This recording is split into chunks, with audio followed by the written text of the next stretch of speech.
Brawl fans, it's time for our first remastered episode. Yeah, don't worry, I do plan on doing more remastered episodes, such as Eren Yeager vs Spider-Man. I plan on remastering that one. But that one might just be a bonus episode. I'm not sure about that yet.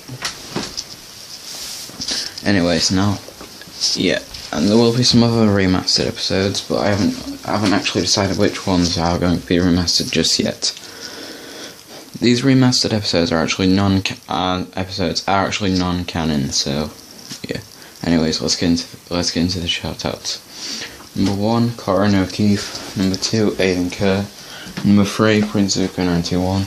Number 4, the Elite Omega Guardian. And number 5 gets a Simple Star. You 5, as usual, are the shoutouts. And by the way, yeah, tonight's battle between Ben and Danny, we're actually making it more fair and more of a ghost battle, since Ben 10 will only be allowed to use his Ghost Freak transformation. That's right, only one alien transformation for Ben in this fight, to give Danny more of a chance, but let's see if Danny can actually triumph Ben.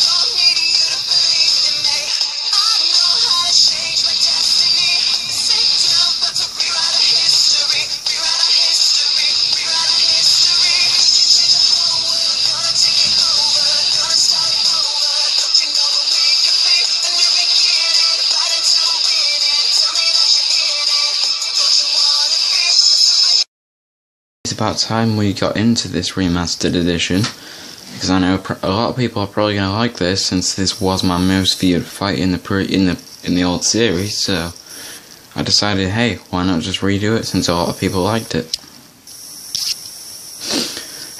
Danny Phantom, a teenage boy who lives in the town of Amity Park. Danny Phantom, he was just 14 when his parents built a very strange machine. Yeah, I'm not going to sit here singing the entire theme song. We all know how Danny got his powers, and we all know what he can do. Since I have reviewed Danny before, I'm just going to go over him briefly. He's able to shoot ectoplasmic beams out of his hands. He can duplicate himself, as we've seen him do in the show. He can also use ice powers. He can turn intangible, like any regular ghost can. But the thing about when Danny goes intangible, it actually increases his durability. And also, if Danny tries to attack a human with his ectoplasm, the only thing it's really going to do to a human is give them a slight burn. It works extreme, but most of his attacks are extremely effective on ghosts. So they affect ghosts so much that you could even He could actually one-shot a ghost if he knew how, but in most of these episodes he does get outwitted. He isn't the smartest kid around, and he can be easily outwitted, but that's not going to stop Danny Phantom from saving the day. And also Danny has a gadget known as the Fenton Thermos, which, if he cannot defeat his opponent ghosts, then he will just trap them in the thermos. And such as when he tricks the evil witch ghost Desiree into granting him a wish that traps her inside the thermos. And that's everything on Danny Phantom. And Danny's opponent, yet again, is Ben 10. And Ben 10 specifically will only be using his Ghost Freak transformation in this battle.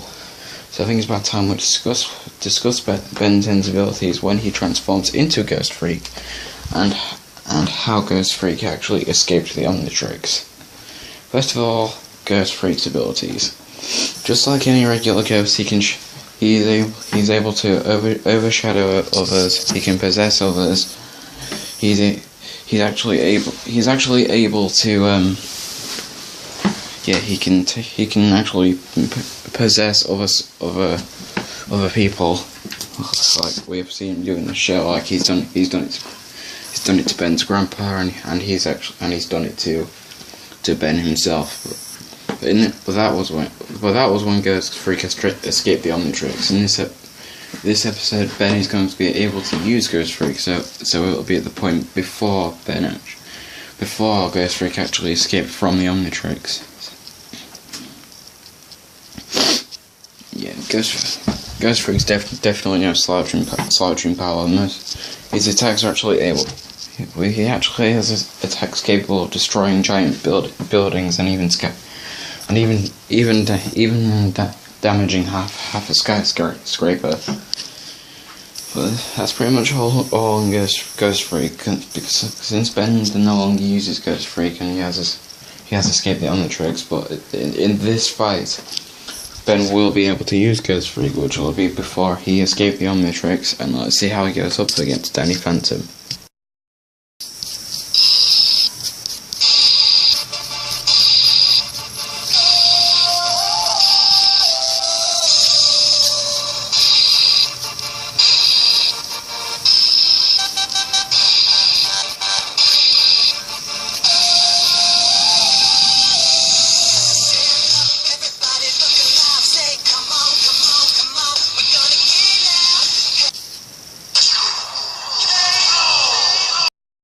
Well, I bet you wasn't expecting that. But anyway, I think it's about time I explain what actually happened. Yeah, that's right. Danny won this round. Yeah, Danny beats Ghost Freak for a few key reasons. One, Ghost Freak isn't actually resistant to any ghost catching materials, which Danny may possess on him at the time, which he has done in the show before.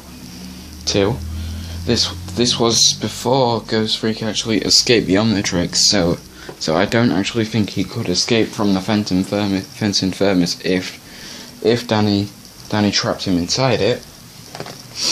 And three, Danny has a lot more experience fighting against actual ghosts than Ghost Freak does himself.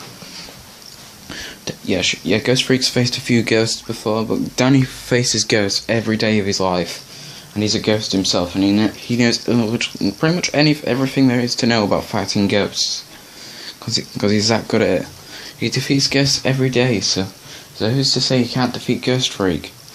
Also, Danny actually does hold advantages like speed and stuff like that. But however, it's safe to say Ghost Freak does possess the advantage in pure strength, but that's about it.